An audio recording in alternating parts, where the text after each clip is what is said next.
it's hot in here. First few days it came in was cold.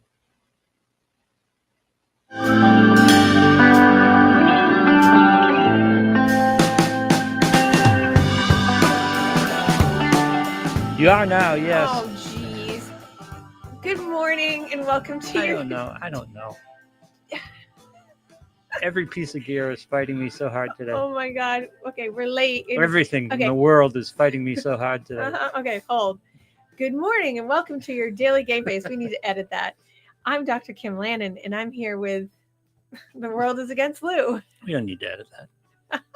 Makes us more human. Oh God. I'm like, well, there was no intro and I'm just looking at the screen going, am I on? And I was just talking about that I'm sweating, which it's a sauna box in here today. Yeah. What is going on? Last week or whatever. Yeah, it was last week, right? It's freezing. A couple weeks ago, there's no heat. All that time before, no air conditioning. No air conditioning. And then now it's like. Then it was cold. Now it's not. I think we're back to property management. I'll tell Kevin when I leave. He'll be thrilled. Tell Kevin. Is Kevin the go-to person for that? Oh yeah. All right, I'll tell Kevin because I have a leverage point today. He has some say, and I don't. So. Well, I will talk to him about. I'll use Rocky as that. Rocky was panting. I'll just say Rocky was so hot because Rocky is here today, the rock star of the show. So anyway, good morning. That was a very bizarre intro. Sorry, everybody, for the weirdness of that. And we're late because I have Rocky and everyone just got there early. That's all. And everybody had to stop and touch him. Well, he's cute. He's 4.5 pounds. What do you expect? You know, he's a cute little fluff ball of Malteseness. And here we are. And you had to make your joke when we started. You had to go right there and like, what's the matter? Were you at an emergency? No, yep. well. I didn't have an emergency, but you know, swords up when you walk in here. Sorry, not me. Yeah. You. Oh, stop it. Oh, stop it. Came up today. It's hot. The door's shut. Can't get in. There's stop it. Let's at least be honest. Body flakes all over my monitor and console. Not body flakes, but I don't know what they are either. Well, there's something it's worse. funky on my keyboard that I don't want near me. Blah. Yeah. So, and what are you saying that when I came in this morning, you know, I make your day. Yes, you do. So remember that. I do. Okay. Back to the summer of. I show up, don't I? Sometimes, not always. Back to the summer of you, which is really the summer of me, which is the summer of all. Yes. And the year of you. So everyone's practicing this. Good. Did you know this? Everyone. Getting good response? I'm getting great response. Excellent. And as in everyone, I'm meaning a lot. Yep. I love it too, because people are telling me about how they're using it and how they're using it actually in different spaces. And I'm very excited about that. So I love the year of you. And now we're 7 months in. Like it's still June. Here we are, July 23rd. And we're 6 months into, no, I keep saying 7 months. Almost 8. I know, it's crazy. Yep. I don't know why I keep saying 6 months, but anyway, we're into the 7th month of the year of you. And now we are in the summer of you. And I know I told people I'd go back to last week, but I've already jumped forward in my head. So I'm moving forward. So, you know, I may revisit the last part of what I was talking about last week, but you know, I really wanted to talk about, you know, the whole like summer thing of like, how do you now kind of pull a lot of stuff together? And, you know, people are already talking about going back to school. I'm like, oh, we haven't even had summer yet. We just started. So everyone's got vacations and it's like everything's in disarray because you're taking time off. Right. Well, right. And that confuses people. Yep. I was at the beach the other day and I was very happy to say that there were not a lot of people there. And I was happy about that. I actually could park for $10. Wow. That never happens. Wow. I know, right? It's a bargain. It's usually 40. Yep. Sometimes 70, depending on how busy they are. And I'm not giving up the beaches I go to because I'm not having people come find you. Right. I don't need that. I already got enough. I'm holding on the words. So anyway, so in the summer, July of you, I was going to talk about today self-care tips. Oh, okay. Excellent. Oh, you excited? Are you going to use them? I'm going to try. Okay. Because we want to transform your daily routine into self-careness. because a lot of people say I don't have time for myself, and that is not true. So it's about practical strategies that are designed for busy people, because when people are busier, they have better time management. Shocking. They do? Yeah. Are you being facetious? No. I thought you were going to give me a crack. Yes. No. When people are super busy and work 70 hours a week, they actually have better time management so they can fit in other things. Like emergencies? Yep. Come on, you walked me right up to it. I did on purpose. I walked I you know. right to the edge of the water and you jumped. Yep. Thank you very much. So anyway, but I'm really talking about how to really find balance, because most people are, we could talk about 50 different topics, but it comes back to every single week. And most clients are talking about, how do I find balance and how do I find emotional well-being and combine them and be okay, given said situation, whatever the situation may be at the time. So my first thought was, okay, how do you start your day? That's my question to you, Lou. How do you actually start your day? What do you do in the morning? And I don't need certain details, but what do you do in the morning that starts your day in like a peaceful, balanced way? Or don't you start it that way? I don't spend any time on peace and balance. Okay. Well, that's what you're asking. That's what I was asking. Okay. But that's the answer that most people give me. Occasionally, if you've been working with someone for a while, like a life coach or a psychologist like me, or relationship coach or something like that, or someone that's a yogi master or Buddha or whatever, people have found that. But people will love to go into the goal of being able to do some kind of balance and ritual. And so, wait a second. Let me amend that. Okay. Because the thing for me, and it's been I've considered it a meditation technique. Or medication. A medication technique. Yes. Just driving in the car. Okay. I love the car. You love it. That's because you get away from your house. That's get away from everybody. I know. Well, that's just in the car with the radio and just enjoy myself. Oh, yeah, but what's on your radio? Sports radio. Okay. Yeah. Why? Right. Okay, I'm just what did you think was on? Well, I won't go there. I had a moment in my head of what was on your radio, but I can definitely see sports. Okay, so not everybody does that, but that is one thing that you can add to it for sure. Yep. But so I'm just talking about like right in the very start of your day with like 15 minutes of quiet time. I know that. You're laughing. This is very serious. 15 minutes. I know people go, I don't have time for that. Yes, you do. How many pets do you have? 5. When do you get today. 15 minutes? I don't. Yeah, exactly. I don't, but I have to create it. Yep. So when I say 15 minutes, usually I get that response of like, ooh, 15 minutes. So, okay, so let's start with 5. Yep. Right? Because I usually get kickback on 15. 15 sounds like a lot, right? But it's really not. But okay, we'll start with 5 minutes. And especially in the summer, you have the opportunity to combine a couple of of what I'm going to talk about, or like my tips and techniques for like the summer review, is you have the combined effort of being able to go outside. Mm-hmm. And you could, if you're a coffee drinker, I'm losing my hair, a coffee drinker, or if you're a tea drinker, or if you just drink your water, or you want to do a morning stretch, or you want to do something that's a couple minutes of just you time or quiet time.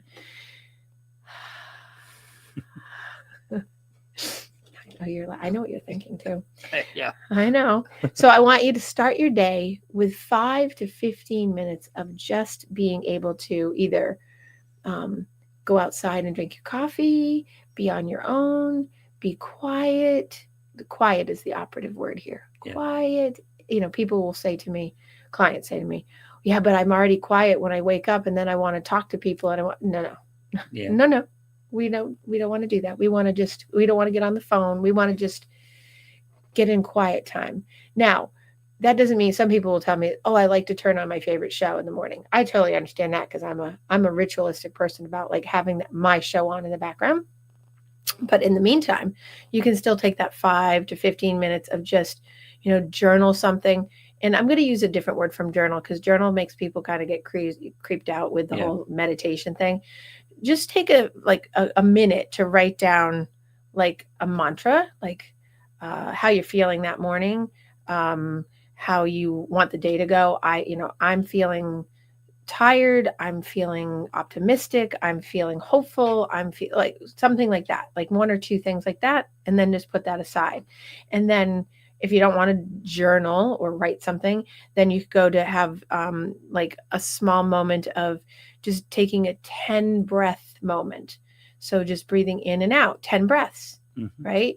You could stand, if it's a really hot, humid day already outside at 6 o'clock in the morning, which it's going to be here again in the next couple of days, you could stand in front of your air conditioner, which probably isn't good for you, but breathe in the loveliness of your air conditioner.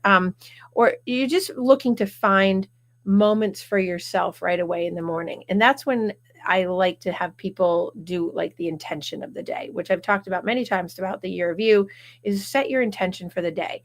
And again, explaining really quickly and briefly that the intention of the day isn't this big lofty thing. It's about, I plan to make someone smile today. I plan to be pleasant to people. I plan on spending 5 minutes to myself in the woods, if you have them behind your house, or outside at the beach, or wherever you are that's peaceful to you. Yeah.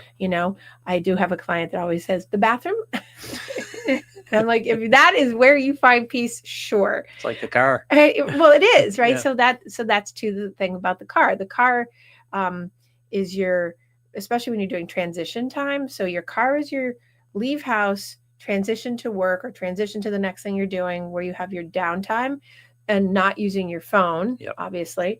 And also on your return trip, if you're coming back to the house from work or whatever, that's your time. So you can use the car, you can use the bathroom. A lot of people will tell me the shower, because people do their best thinking in the shower. Great, do that. Okay. Because those are places you get, not so much the bathroom, but you get to drop everything. Well, you get to you do set everything down, put the phone down. You don't have anybody, usually you don't have anybody in and out unless you have little kids. Sometimes they're running, or you have teenage kids who are coming in and out doing things, but I don't have that problem, which is why I can work 70 or you hours. have an Australian Shepherd. Yes, or you have 5 cats walking in and out telling me that they're there, and unrolling the toilet paper roll for the 70th time. Which is but those are the best times when you can set everything down for a few minutes. Yes. And not feel anxious about setting everything down for a few minutes. Right, because it's already built in time, which people feel guilty about when they take it for themselves. So start counting that as your time to do your 10 breaths in the shower and really, feel like just some emotional peace or calm, whatever you want to call it. There's the first. So there's my first tip, right? To create your start of your day. Then the next thing, which kills people, I think, is setting the digital boundary on your phone. Designate phone-free times during your day, but in the morning, and then throughout the day to reduce stress so you're not scrolling, and improving your mental clarity. Because when people are bored, and this is part of the problem with phones now, it's not even TV anymore, it's phones and computers, is that, well, when I have nothing else to do, I just get on and let's check, let's look, let's see, and what does that do? That creates a space in your brain to activate dopamine, right? Pleasure centers. Yes. But it's mindless. It's not mindful, which is we're trying to find the stress less and the balance of emotional well-being.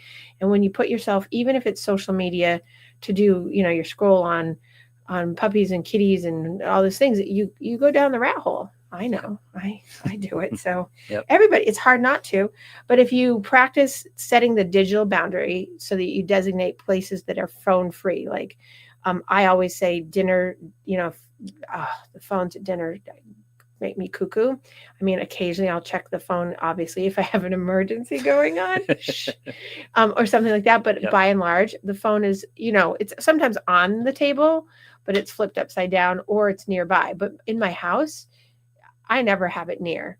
Good morning, Chris. Nice to hear from you. I haven't seen or heard from you in forever. So it's nice to see you. Right. He's down in the hot South. He's in the hot South. Right.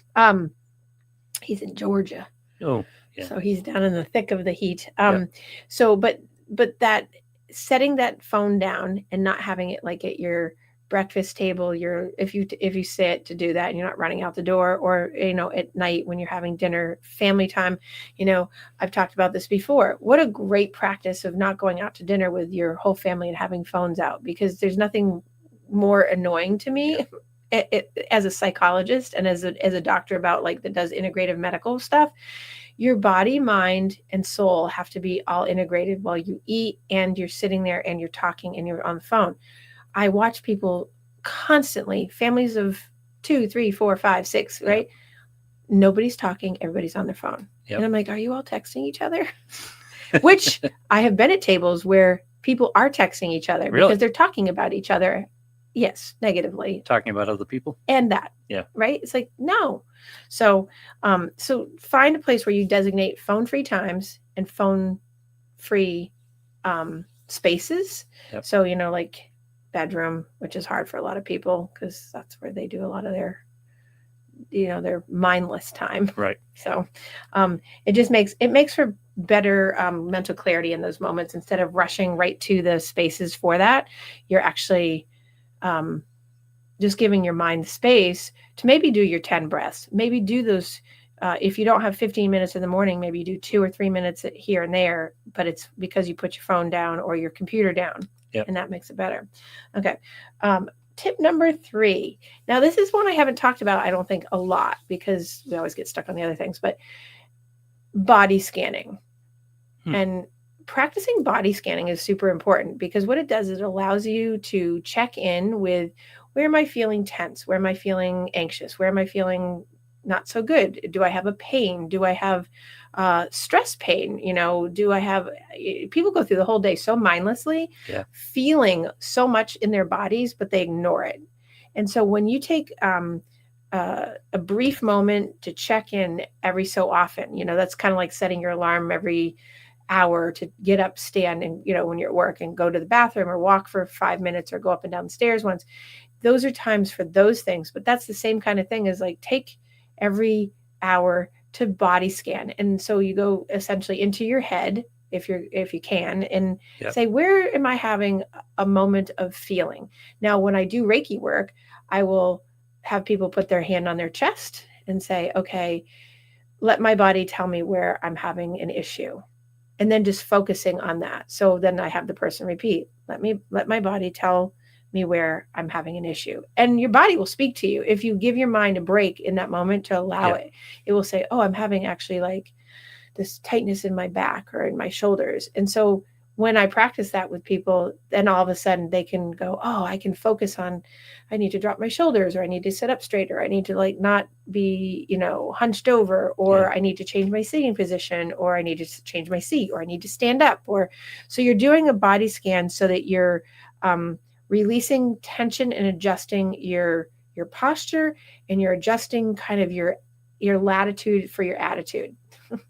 Right? I like it. Yeah. Right. So because if you're a sitter at work and you don't have the standing desk or all those things, and you sit for hours on end, you have to get up and move, or else you become just stuck in that one position. And I have found, over the years, I've had to move my office around so that I'm not in the same like seated angly, because it switches the way my hips are, it switches the way like my legs are, or my body contour. Just mix things up. So you have to be able to mix things up. And if you're a person who's in a sitting job, like a lot of people are, then you have to be able to change your posture so that your body scan can be done.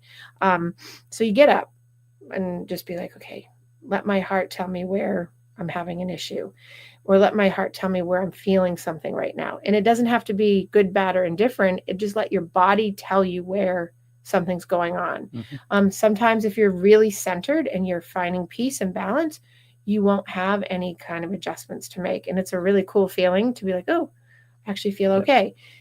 That doesn't happen very often. Most people will be like, oh, I feel it in my shoulders, my neck, my jaw, my head. Most people go to the heart area and like right in the stomach area. Sometimes people say feet, very rare, but it's usually everything above the hip line up is where people hold their posture issues. So that's where the body scan is important. Now, how do you do a body scan? There's lots of different ways. You can just think about what I just said with just putting your hand over your chest and saying, okay, where do I feel this? Or where do I feel in my body something is up, right? If you don't want to do it that way, you can start at the top of your head. And I do it with closing my eyes because I'm visual. And if you're not visual, then you can do it without closing your eyes. But I close my eyes and I say, okay, top of my head and go down over my eyebrows, go over my eyes, go over my nose. Like, and I think body part by body part, how all the way down, scan. It's like imagining a scanner, like in the airport, going all the way down your body to your feet and your toes, and then come all the way back up to see if it catches like, oh, I feel, because when you actively focus on one piece of your body, all of a sudden that body part will speak to you. Yeah. And if there's nothing going on there, it will like bypass it really quickly. If there's something going on and you start feeling it, you'll know immediately because you're focusing on it. When you do not focus on it and you go through your whole day, and then at the end of the day, all of a sudden, you're like, oh my God, my back is killing me. It's not because you're old, usually. It's because you're having moments of tension that are accumulating over the day, and then it's an issue. That's also really important for people who I have I have many clients who are overweight and losing weight. And their whole shtick was, okay, I'm 40 something or I'm 50 something. And I always, sometimes in the 30s too, they'll be like, well, my doctor says I'm getting older. That is, it makes me so crazy. Colloquially used. It makes me so crazy when people say that to their patients, because for so many people, psychologically, it gives them the out and the cop out to not take responsibility and take accountability, to be able to own their own shit, and be able to walk the walk for themselves. And so a lot of people end up gaining more weight or feeling like they have no self-advocacy or self-efficacy ability to have the belief to change anything. And then they'll gain more weight. And then, in their 40s, they'll be like, I have to have a knee replacement. I'm like, no, you don't. We're going to lose weight. We're going to lose weight first, because the per square inch body weight on your knees and on your ankles for pressure and weight is 5 times what you think it is. And therefore it's not because you're 39. It's because you have too much weight on you. So the body scan is super helpful for that as well, because it keeps you in check with a balance of, is this really my age? I mean, if you're 75 or 80 and you've got something going on, okay. Right. But if you're 30, 40 or 50s and you're, in the BMI range of being overweight or obese or morbidly obese, and you tell me it's because of your age, I'm going to just tell you, we need to do a body scan and start working on that, and talk to your primary care and talk to your, give you a referral to good nutrition, good person for, PT or something to get you going, so that person can do that, because body scans help with that. People are scared of body scans. That's one of the reasons why when I talk about them with clients, they're always like cringy at the first part, because they're like, oh, I don't want to talk about that. Pushing it away. Yeah. Well, because society's allowed everyone to be like, oh, you can't do anything about it. It's your body failing you. No, you're failing your body. Yeah. How's that? I'm full of like good wisdom today, right? Well, that's what we get fed all the time. It's out of our control. Literally, right? So taking brief moments to check in with your body. I start clients with 2 to 3 times a day, so it's not overwhelming.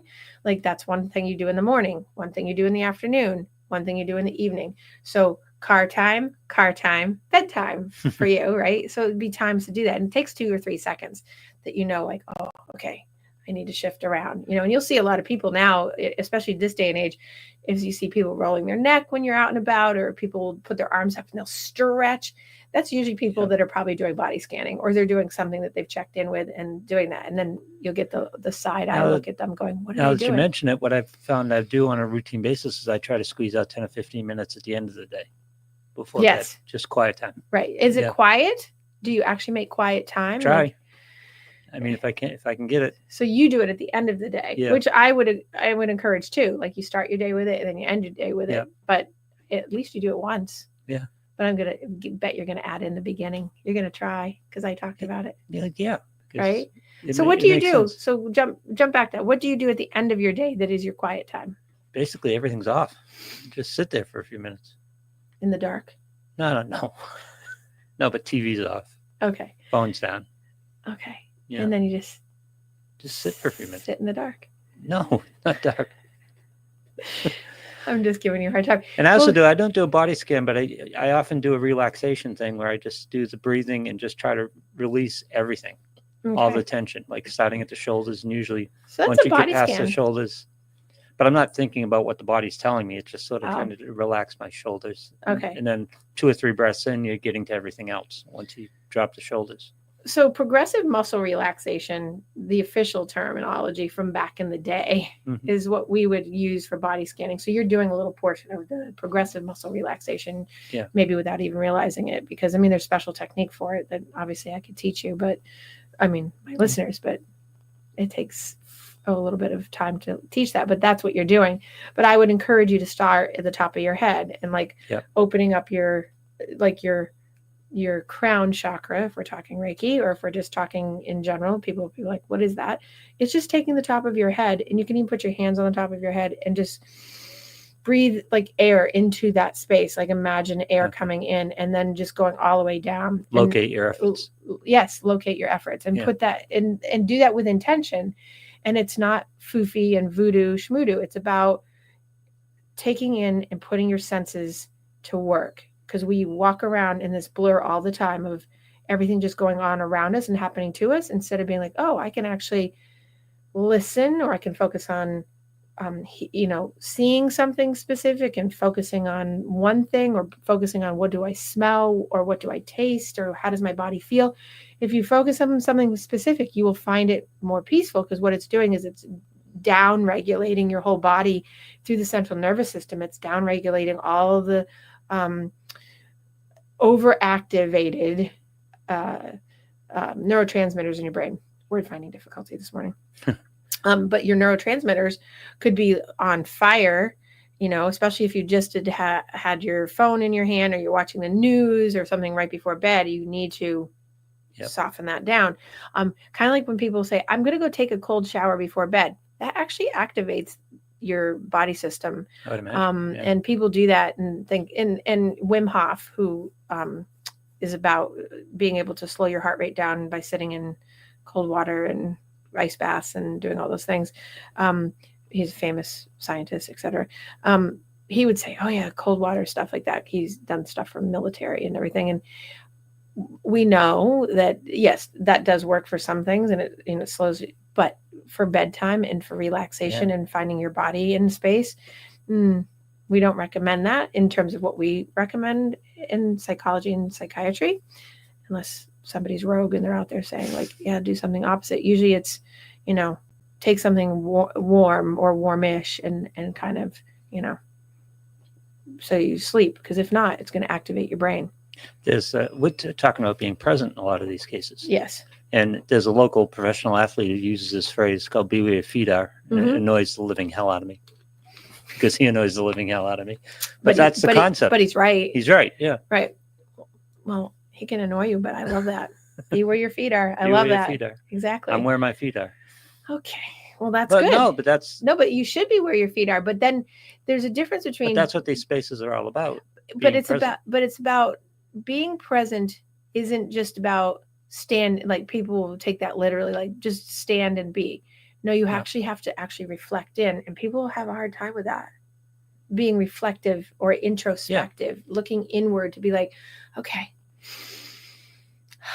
where am I right now? What am I doing right now? Am I in this moment right now? Most of the time people are not. I just had a conversation last week, a very deep conversation for a good hour and change with my class that I'm teaching over the summer about living in authenticity to be able to rewire your brain. And the philosophical and the somewhat theological at times came to be, but the philosophical range of understanding of, are you authentically yourself? If you're in active addiction, for instance, are you authentic? Yes, you are. Because if you're in the moment of the thing, you are. That's who authentically you are at the time, right? And there's a great debate about all of this, because it was, well, if you're in your sleeping mode, we got down to like the basics. Like if you're in your sleeping mode and you're actually sleeping, are you being authentically you? Yeah, because you were tired and you're sleeping. So it's an interesting thought about how to be present with yourself, because you're really in, oh my God, what is John doing? Oh my, okay. John, can we not announce what we're doing? I don't see Heather on. So apparently Heather must be on and watching. Good morning to Heather. And John, can you do that on the side chat? Oh my God. I think that's for you, Lou. Dude, how are you? Yep, there we go. I didn't. I Yeah. didn't. So Lou, tell John that there's Heather. Oh my God. Well, everybody's present. Literally, we're talking about being present. There we are. Everybody's present. No, John, yes. This is what you described as being at the dinner table and everyone texting each other. Okay. I'm dying. Okay. Well, okay, back to being present. Could be Heather. Could you call Heather dude? Kim, today what? What? Stop. Stop. Okay. Remember, John, I have certain listeners that like to be present, so to speak. Anyway, I love that Heather's like laughing. Oh my God. Oh my God. I got your back, John. Yeah, no. As much as I can. Oh, well, Like I have any control. No, you don't. So going back to being present, that was a moment that just made me sweat. I'm like, oh my God. Oh, Heather, help me. Can you please on the backside, Heather? Anyway, being present, that was hard. I just lost my presence. Yep. Jeez. That's what makes it so hard, though. Well, yeah. Well, I'm still in the moment. However, I'm in a moment that took me out of my moment. No, but this is a life example. When you're trying to be present, you're trying to be in the moment. And it's like just so many things pulling at you. Normally he's out like doing something like in the garden, and now he's on the line. God. Anyway, okay. Come check for beavers. Oh, God. Don't start. Damn water. Okay, so going back to what I was saying about being present, and the mindfulness of being present isn't just I'm present in the here and now. It's a state of being of like, are you actually in the moment and enjoying it and taking, not funny, Lou, and taking in the Beavers moment are always funny. for the moment. You I'm sorry. Okay, you people, I had to. I'm sorry. all of you, you're all in trouble. I'm going to get back in the moment. Yeah. For everyone that can't see Lou, he just went like this, like an om moment with his hands and did the, Okay, Lou. Okay, we're not watching the screen now. I'm going to shut my chat off. I mean, I'm doing the same thing. I'm shike, so I can't see it. I'm like, no. Okay. Anyway, presence. Well, there goes the show. It just went out the window. Okay. No, but this is what you battle on a day-to-day basis. So yes, this is a perfect example of how to stay in the moment. So staying in the moment, regaining control, finding balance, breathing. And are you present? I am. I'm trying to be present for all things at this very moment. Thank God there's no emergency. You can handle it. Apparently, no, I can't. Yeah. God knows how I do it. Okay. Anyway, blocking out time slots for you to have activities that bring you joy would be my next thing. I'm going to move on and be present in this next moment. Okay, scheduling me time. This is my next tip. Is scheduling me time. Do you schedule me time? God, no. So this is the normal, right? Is blacking out dedicated times for yourself. So I do this. I have to do this because if I don't, I'm not good at this. And so I'm outing it right there. I have to take my calendar and I have to draw X's through days or time blocks specifically and write the word no. I used to have to black out or put red marker through, like I used to have to color code it that I would not schedule. And I have times where in my scheduler that I have written right up to the edges of those colored blocks or the big X's or right around them because I'm literally eating into my scheduled time. And to practice what I preach, because I'll tell people, you need to block out me time. You have to do that. It can't just be for, people always say, well, I do me time by coming to therapy. I'm like, that's great. However, you need actually other me time. And then they have no idea what those things are. Some people do, but most of the time I have to give a list, and I have a list in my office of what things can you do. And over the years I've accumulated, like, here are things you can do that are me time things. And that is, things that give you joy And then I get the response often of, I don't know what gives me joy. Yeah. So we we have to really go and backtrack. So it's about, Well, people are far off that path. well, so far off that path. And Yeah. that's why I'm saying, like, this is such an important part of the summer of you, because summer, it's a little easier, even though people get busier with vacations and other things that are not on the schedule for the rest of the year. But scheduling your own time is easier when you are busier, because you have to build it in to your timing and your schedule or your calendar. A lot of people don't use calendars. So it's like, okay, would you miss an appointment for your doctor's appointment? No. Would you miss an appointment for, going and having a surgery done? No. Like you have to make yourself a priority. Right. And people don't. They put other people in as the priority, and the window, literally here's the block of time, and the window for you time gets shorter and smaller and condensed and smaller. And I will say that the me time thing for me is sometimes very hard. And I've worked really hard on it since starting the year of you, to just, there is a necessity for having that time that brings you joy. Now, is that, I know some people like to take baths. Some people like to read. Some people like to walk in nature. Some people like to go to the beach, which I happen to like to do. Some people like to go hiking. I like to do that when it's not raining and thundering and lightning on top of a mountain. So says me to certain people that are on my chat. Stay in a moment. I'm staying in the moment, but that's, but scheduling you time can be, I have one client that quilts. That's her me time. She spends an hour to 2 a day quilting. I love that, but it's taken her time to get to that point. Yeah. And she does it almost pretty consistently now every day, and she works. And so she finds that, because she combines all of the things I already talked about into those moments, and she tries not to miss them, in case, unless there's an emergency. And then she has a hard time. But it's just blocking out dedicated time slots. That's a great space, because that gets associative, so your mind kind of calms down. Well, and then it calms down and it gets habituated into doing it. And that's one of the things, is if you don't have the habit of doing it and you don't have it scheduled in, it's not the same as going like, okay, so if I have an appointment every Thursday, someone comes to see me at 4:00 for the past, 10 years, they're habituated in doing that. Why? Because it's on time. It's the schedule. They know. But then I say, okay, now go out and I want you to do like a 20-minute walk every day. And they're like, I don't have time. Yeah. Yes, you do.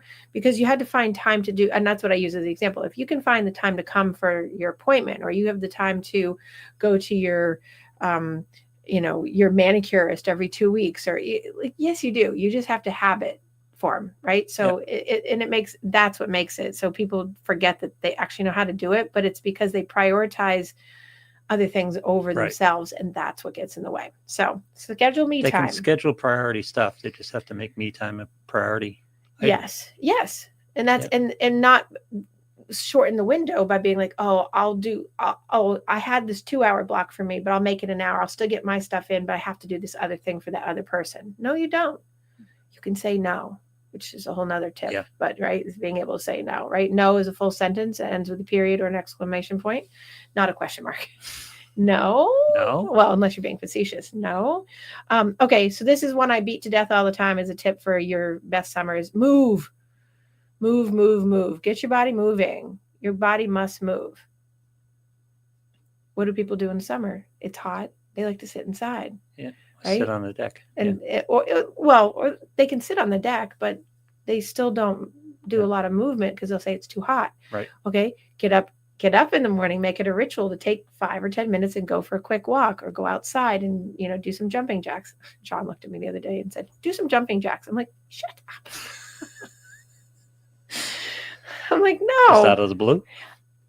Well, it was in context of something else, but he told me to do jumping jacks. I was like, I'm not doing jumping jacks. I'm good. This is 1960. Jumping jacks, if John, let me just put it right now. If you write anything in the comment section right now, you're going to be in trouble. Just zip it. Okay. Going back to it. So that felt more like a challenge than a... No, because then he knows that earlier comment he made, he will be in so much trouble. Okay. So moving your body daily does not have to be running a marathon. This is just about a normal, stretch. Even if you're in bed and getting up in the morning, do a couple stretches.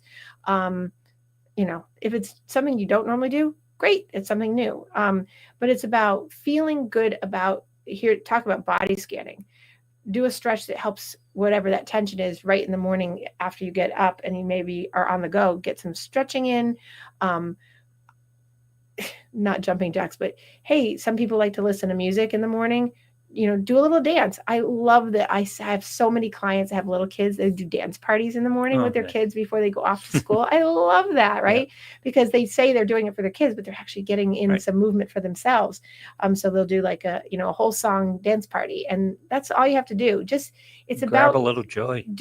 That's what it is. It's about finding something fun and something joyful. And adults have a really hard time with that. Kids don't as much, and then we knock it out of them socially of like, oh, you can't do that. It's true. We socially norm kids into being adults that lose their joy, lose their fun, lose their passion, and can't act silly. It's like, yeah, you can. I love that. Like, just have fun. So find something, go outside your box, it's not just walk in nature. That's great. I love that, but also, jump up and down, I guess, do some jumping jacks, run up and down the stairs a couple times. I was laughing yesterday because I sit a lot, right, in my job, especially on Thursdays. But yesterday I had sat for quite a bit of time, and I was in the middle of stairwell going down. I purposely go down to check my mail in my office building because it's 3 flights. And I'm like, I'm going to go check my mail. I'll be right back to my client. But in the middle stairwell, there's always this dead spot where there's like nothing. And I like do my weird self in that moment. No, God, hope that nobody walks around. But it's like an acting. It was an acting technique I learned when I lived in New York at acting school. That was just like this huge shakeout that you can do in like less than 10 to 15 seconds. Yep. And it's like, oh my God. And then afterwards, your whole body feels so much better. And it's called shakeout. And it's, it's great. So it's just about moving your body. Move your body daily. Yeah. Okay. This is my next tip. Nourish your relationships. People don't do that. No. They either run for them, avoid them, or or do other things.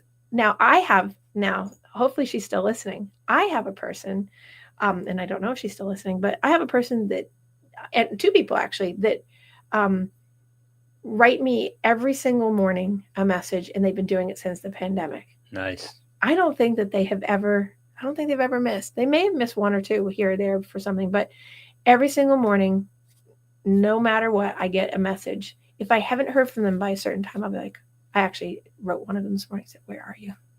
That's because they're on vacation. Yeah. But nourishing your relationships is so important. Sending, a thoughtful message to somebody, or planning, a regular catch up with somebody. So I have a couple. I have to admit, I have a couple fails on this one in the past year of me. As you know, lots of stuff going on. Yeah. So when you have a lot of mind space being taken up by something that is, or things that are really big, sometimes nourishing other relationships when you're actually trying to take care of yourself is really hard. So I would say in those circumstances, you take care of yourself first and then go to the nourish your relationships. But you do have to have the relationships to support. Right. But sometimes that's a hard balance because of things that go on. You've been in stressful things that kind of override your relationships or important people in your life. And so I have a set of important people in my life that I haven't talked to in a while, other than through text and or Facebook. And that's not normal for me, but it's kind of like I'm containing and preserving energy for other things right now that are going on. So I have to until I can get freed up, and that happens. And so the most important part of that is you just make sure that that's happening, and you don't say, okay, I'm just going to avoid it. It's like, this is just one of those things that's out there. Well, you're taking control over your energy, which is right. the job 1 of this whole exercise. Right. And the fact that, like, in my job, so many people let people just steal their energy from it. Right. And in my job, I talk all the time. And so, I'm constantly exchanging reciprocity all the time. And so when I do have my downtime, I actually want to be quiet, but I want to be quiet in a certain, not like silent. I want to be quiet. I don't want to go into the stories. I don't want to go into the other things outside of like just, sitting on the beach or doing whatever. So nourishing a relationship. Be where your feet are. Be where your feet are. Right. Exactly. So planning catch-ups is important. Trying to maintain at least some contact with people that so you don't lose touch completely, and then, avoid them, or run, send some pictures, send a cute meme, send a video, all those things, and be in those moments. But Yeah, I have to work on that one right now because I'm taking time for me. As you know, It's okay. year of you, summer of me. It is. So sometimes we get caught in those, and we can't be perfect at all these things. But definitely nourishing the relationships. But I think that one of the best ways is just send out messages to people, quick little notes if you haven't talked to them or whatever. Just, I'm thinking of you. Just wanted you to know. Sharing a post or a meme or something. Yep, is exactly. a good way to do it. Exactly. Okay, so moving along from that one. See, I'm running. I'm like, avoid, because I'm bad at this one right now. Create a calm space. I have multiple clients that have over the years created like areas of meditation.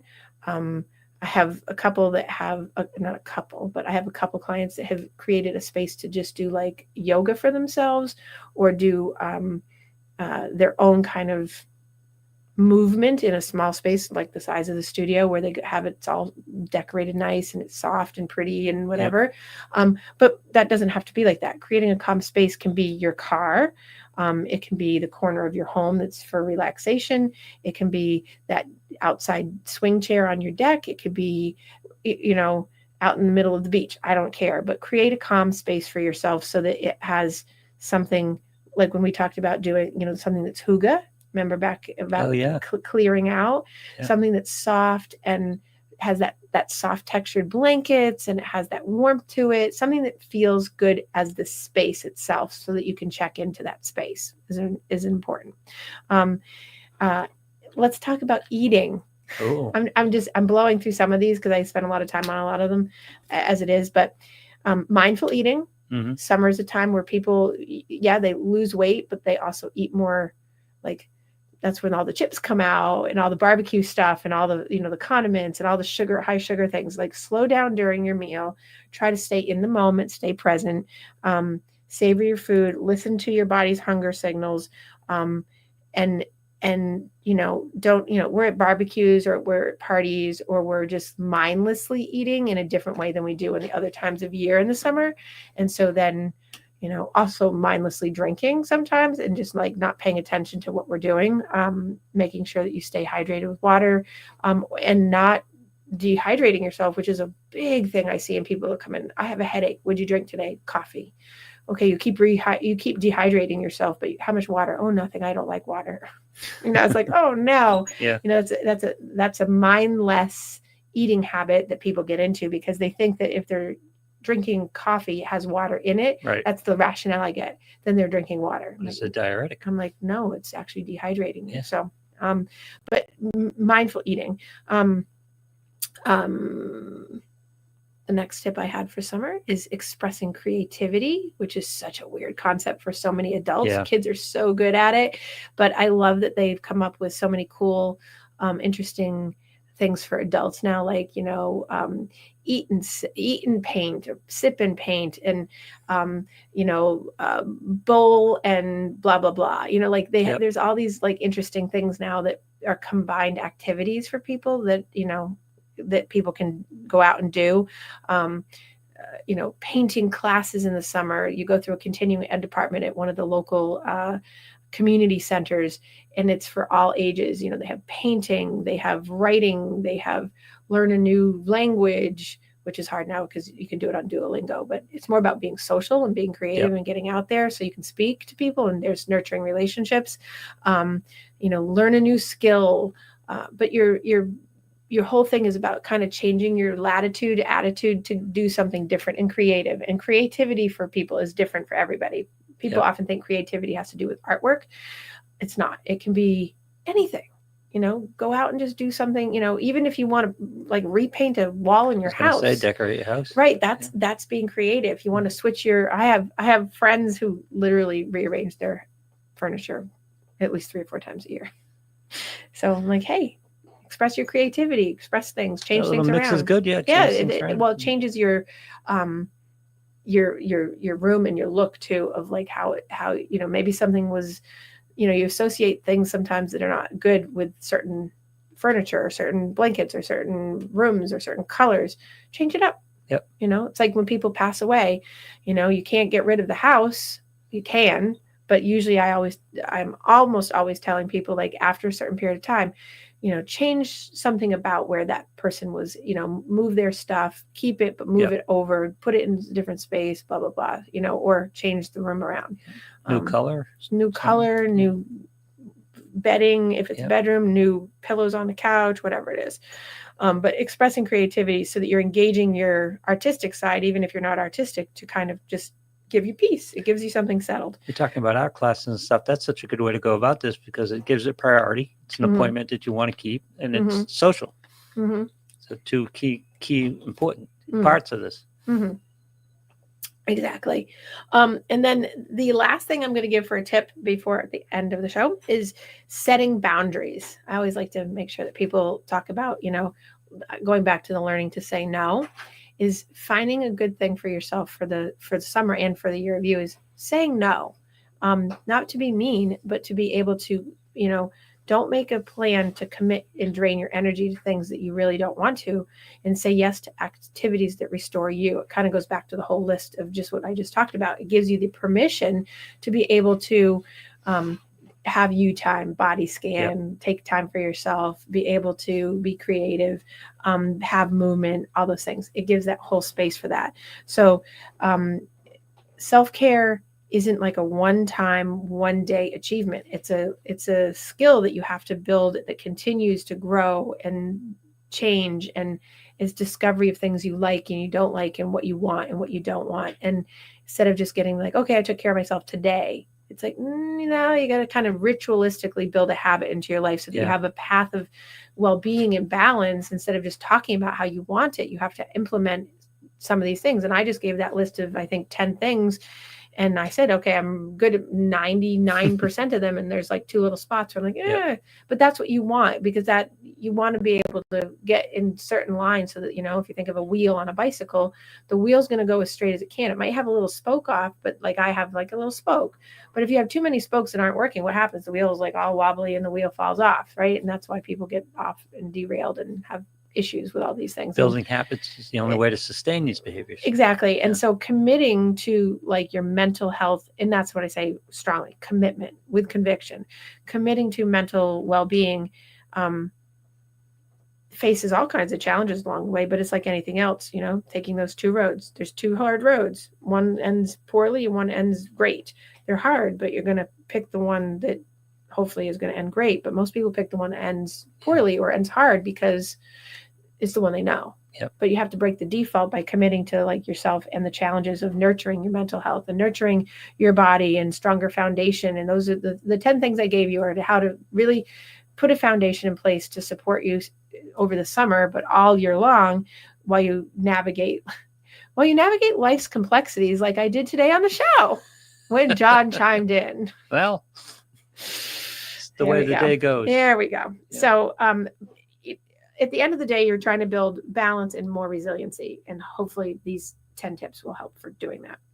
So anyway, on that note, we have one more week of July. And then we're into the new part of the summer, which is like kind of the adjourning, I call it the adjourning, because we're getting ready to. Oh, the adjourning of summer? Yeah. Already? August into the September. It's, that's how it goes. But all right, you guys, go out there and live your best life and try to find balance through some of those tips or all of those tips, and have a great week.